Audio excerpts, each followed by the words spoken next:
Good morning बच्चों। हम पढ़े चैप्टर नंबर 6।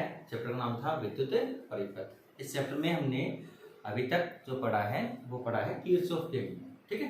और किरचॉफ के नियम में आपको बताया था कि इंपॉर्टेंट है, इसमें न्यूमेरिकल बनता है बहुत बार और सीधा नियम भी पूछ लेते हैं और न्यूमेरिकल को कैसे सोल्व करते हैं ये तरीका मैंने आपको कल बताया था, ठीक है। इससे पहले वाली क्लास में आपको किरचॉफ के नियम में जो भी बातें थी वो सारी बातें मैंने आपको 2 वीडियो बनाए थे, दोनों के अंदर आपको बता दिया था। आज जो नेक्स्ट टॉपिक पढ़ेंगे वो है व्हीटस्टोन सेतु या ब्रिज। बढ़िया टॉपिक है, इसके बारे में पढ़ेंगे। व्हीटस्टोन सेतु या ब्रिज होता क्या है तो ध्यान दीजिएगा। व्हीटस्टोन सेतु या ब्रिज होता है किसी अज्ञात प्रतिरोध का मान ज्ञात किया जाता है।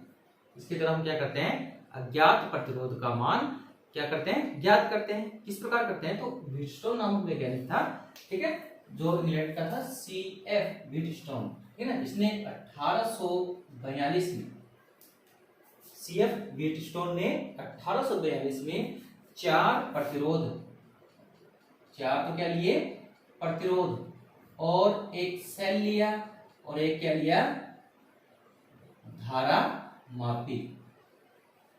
इसने क्या किया, 4 प्रतिरोध, एक सेल और एक धारा मापी का उपयोग करके एक ऐसी व्यवस्था का निर्माण किया जिसके द्वारा हम किसी अज्ञात प्रतिरोध, किसी अज्ञात प्रतिरोध का मान, किसी अज्ञात प्रतिरोध का मान ज्ञात प्रतिरोधों के रूप में प्राप्त कर सकते हैं, ठीक है।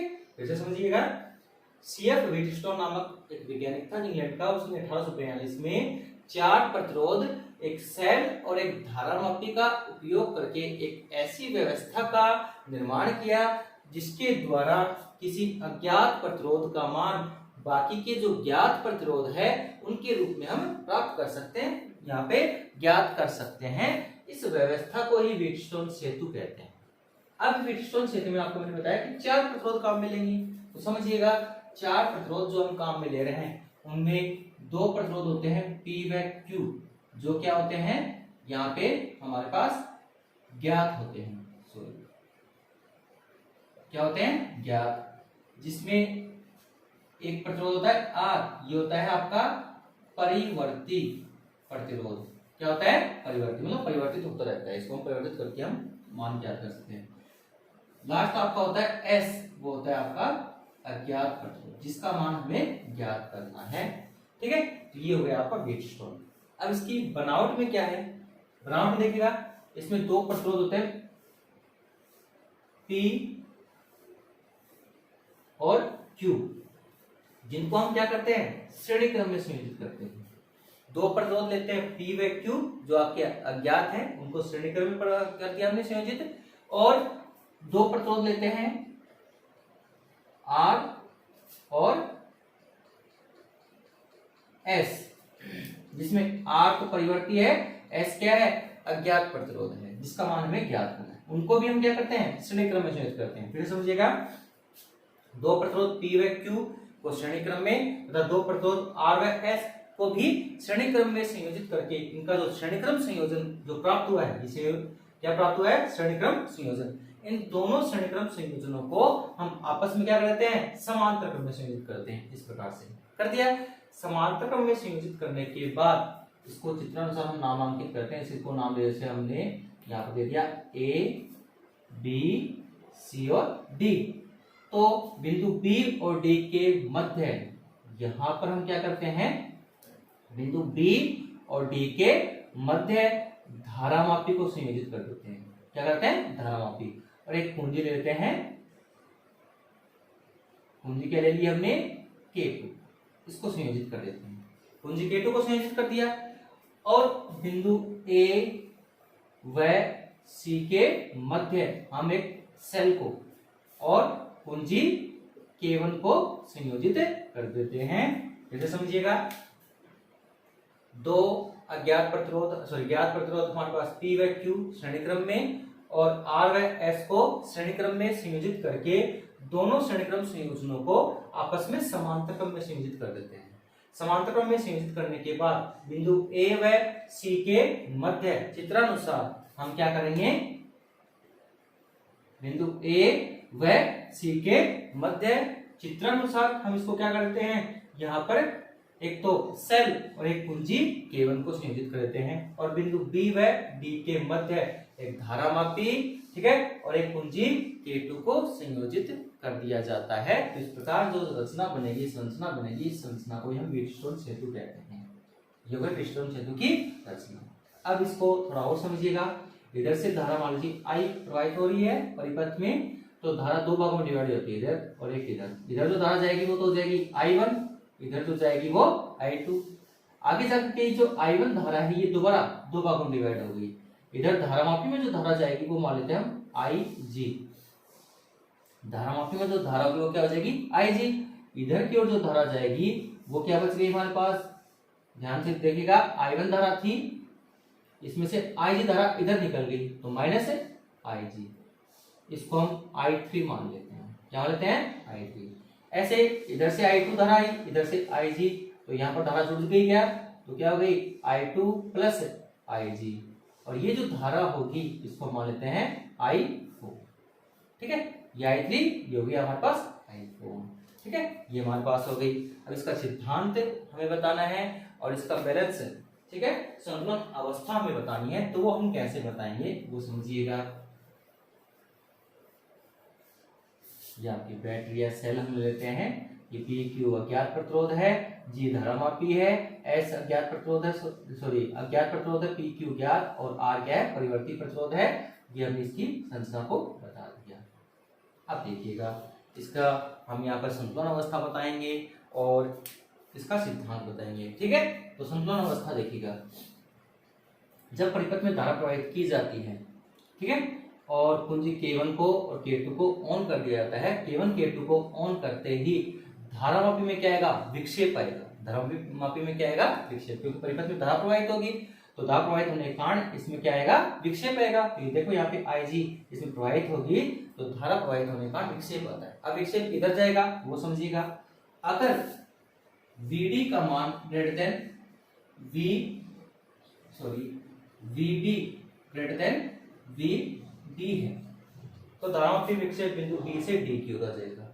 ऐसे ही अगर हमारे पास इसका उल्टा करोगे, VD ग्रेटर देन VB, तो विक्षेप आपका इसके विपरीत दिशा में आ जाता है, ठीक है। इसका मतलब क्या हुआ, इसमें धारामापी में धारा प्रवाहित हो रही है। अब हम क्या करेंगे, यहाँ पर आपको पता चल रहा है कि धारामापी में जो विक्षेप है, ठीक है ना, धारामापी में जो विक्षेप है वो किस पर निर्भर कर रहा है, वो इसके जो संयोजन में जो प्रतिरोध हमने लगा रखे हैं इन प्रतिरोधों के मान पर निर्भर करता है। तो प्रतिरोधकों के मान पर विक्षेप का मान यहाँ पर निर्भर कर रहा है।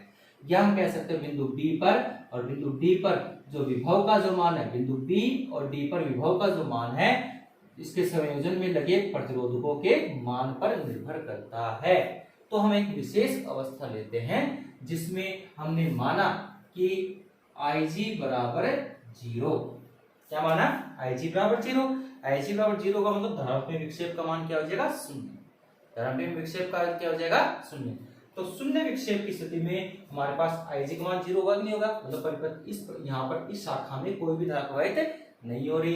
तो इस शाखा BD शाखा में कोई धारा प्रवाहित नहीं होगी, तो यहाँ पर और यहाँ पर विभव का मान क्या होगा, समान हो जाएगा।